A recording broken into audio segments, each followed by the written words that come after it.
여러분 안녕하세요. 네, 산들무지개입니다. 그동안 잘 지내셨죠? 저도 덕분에 잘 지냈습니다. 지난번 TVN 스페인 하수 현지인의 리얼 반응 덕분에 많은 분들이 제 채널을 찾아와 주셨죠. 그래서 감사의 인사를 드리고요. 오늘은 한국인만 잘 모르는 스페인 현지에서 말하는 한국에 대한 소소한 것들 몇 가지를 여러분께 알려드릴게요. 정말 재미있으니까요. 끝까지 보시고 응원 좀 해주세요. 응원 좀 해주세요. 제가 남편을 만나기 전에는, 스페인 사람인 남편을 만나기 전에는 스페인에 대한 어떤 이미지가 없었어요. 그냥 스페인은 축구 잘하고 바르셀로나 올림픽 있고 투 경기로 유명한 곳인 줄로만 알았죠. 근데 스페인 알고 보니까 킹덤이더라고요. 스페인 왕국이었어요. 어쨌거나 그것처럼 스페인 사람들도 한국에 대한 것을 잘 모르잖아요. 근데 간간히 있는 이미지들을 종합해서 살펴보니까 스페인 사람들은 한국에 대해서 이런 선입견과 사고를 가지고 있더라고요. 첫 번째, 스페인 할머니들은 한국이 참 무섭다고 그러네요. 이게 무슨 소린가 했죠. 처음에 스페인 고산에 정착해 살면서 스페인 할머니들을 만날 기회가 있었답니다. 그런데 할머니들이 어디서 왔냐고 물어보시더라고요. 그래서 꼬레아, yo soy de Corea 그렇게 얘기를 해줬어요. 나는 한국 사람입니다. 꼬레아가 한국과 북한을 다 포함하는 그런 한국이라는 뜻이잖아요. 그랬더니 할머니께서 깜짝 놀라시면서요. 나는 꼬레아가 정말 무서워 그러는 겁니다. 알고 봤더니 스페인 할머니들은 스페인 내전 때 학교에서 그런 많은 것들을 배웠나 봐요. 이데올로지. 스페인 내전이 1936년에 있었잖아요. 스페인에서 학교에서 배운 게 북한이 한국 공산당, 그러니까 북한이 되겠죠? 북한이 스페인까지 쳐들어온다라는 루머가 있었대요. 그래서 어릴 때 굉장한 트라우마로 남아 있었다고 하네요. 그게 첫 번째 할머니들이 느꼈던 한국에 대한 소소한 것입니다. 이나 다를까 여러분 이거 알고 계셨어요? 스페인이 최대 군인을 한국전에 파병하는 참전국이 될 뻔한 사실을요. 재미있게도 프랑코 독재 시절 정권, 내전이 끝난 후에 프랑코가 스페인을 통치하게 됐잖아요. 근데 그때 한국전이 일었어요. 한국 6.25 내전이 일었는데 프랑코가 한국 공산당을 처치하겠다 그러면서 최대 규모의 군인을 파병할 계획을 가지고 있었죠. 벨기에와 네덜란드의 반대로 스페인이 참전국이 되지 못했답니다. 니네 코가 석자인데 왜 한국까지 가서 도우려 하느냐 그런 소리를 많이 들었다고 하네요. 하지만 스페인 정부에서는 코가 석자임에도 불구하고 한국을 위해서 구호품을 많이 전달했다고 하네요. 그리고 또 하나는 스페인에서 한국과 관련된 단어가 몇 가지 있어요.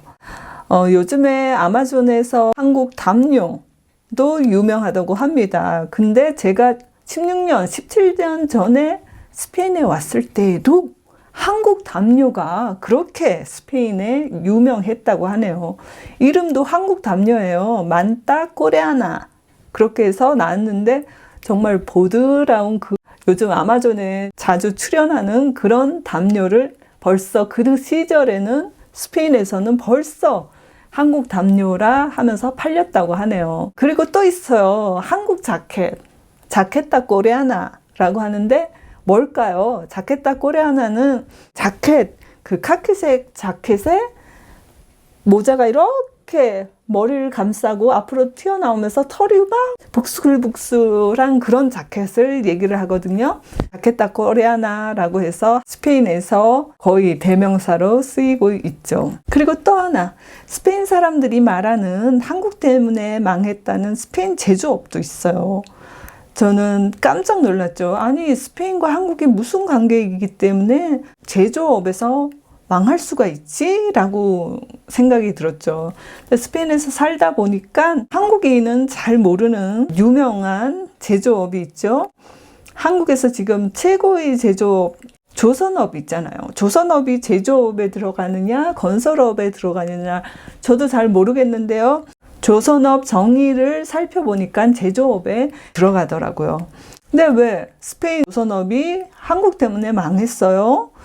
저도 그건 잘 모르겠는데 스페인 사람들이 현지에서 하는 얘기가 80년대, 90년대 스페인이 한창 조선업에서 최고를 달리고 있었다네요. 그런데 한국 정부에서 조선업 육성 정책을 하면서 정부에서 조선업에 돈을 많이 투자를 해줬죠. 그래서 국제 경쟁 시대에서 스페인 조선업 가격이 한국 가격하고 경쟁이 되지 않는 거예요. 그래서 스페인은 이렇게 망하면서 한국이 쑥 치고 올라간 거죠. 2000년도에 그 결과를 보고 2000년도 스페인의 많은 조선소에서 근무하던 사람들이 실직 해고를 당하게 되죠.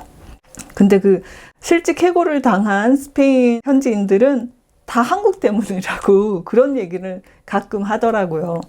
그런데 어떻게 됐어요? 한국도 2012년, 13, 14년 그 즈음에 중국 때문에 망하는 줄 알았잖아요, 조선업이.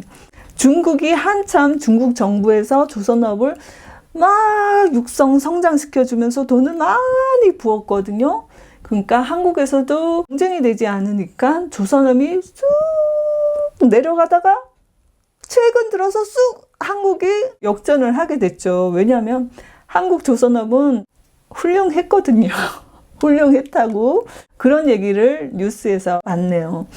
그렇게 한국은 중국의 치고 올라오는 중국을 위기에서 몰아내고 극복하고 지금 조선업 세계 1위를 달리고 있다고 하네요. 근데 스페인은 아직도 그 위기를 벗어나지 못하고 점차 조선업이 서서히 다운되고 있는 상황이죠. 제가 생각한 건 이런 정도로 살펴봤는데 재밌었는지 모르겠어요. 최근에는 한국이 K-팝, K-드라마로 많은 사람들이, 특히 젊은 스페인 사람들이 알고 있더라고요. 스페인이 그래도 유럽에서는 프랑스 다음으로 덕후들이 많더라고요. 팬들이 많아서 K-팝, K-드라마를 다루는 채널들도 상당히 많더라고요. 그래서 요즘에는 스페인이 한국은 한류 문화를 상징하는 어떤 문화 선진국 이런 식으로 자주 받아들이는 것 같습니다. 여러분 재미있었는지 모르겠어요. 저는 참 재밌다고 생각해서 여러분께 알려드리는 오늘의 이야기였답니다. 이런 이야기 더 듣고 싶다고 생각하시면 좋아요를 눌러서 표현을 해주세요. 댓글은 제가 지금 유튜브 측에서 댓글 금지 조치를 해서 제가 댓글 개방을 할 수가 없으니까 여러분께서 알아서 좋아요를 눌러주시면 제가 다음에 참고하여 더 재밌는 이야기를 여러분께 알려드릴게요. 그러면 오늘도 즐거운 하루 되시고요. 다음에 또 뵐게요. 고맙습니다.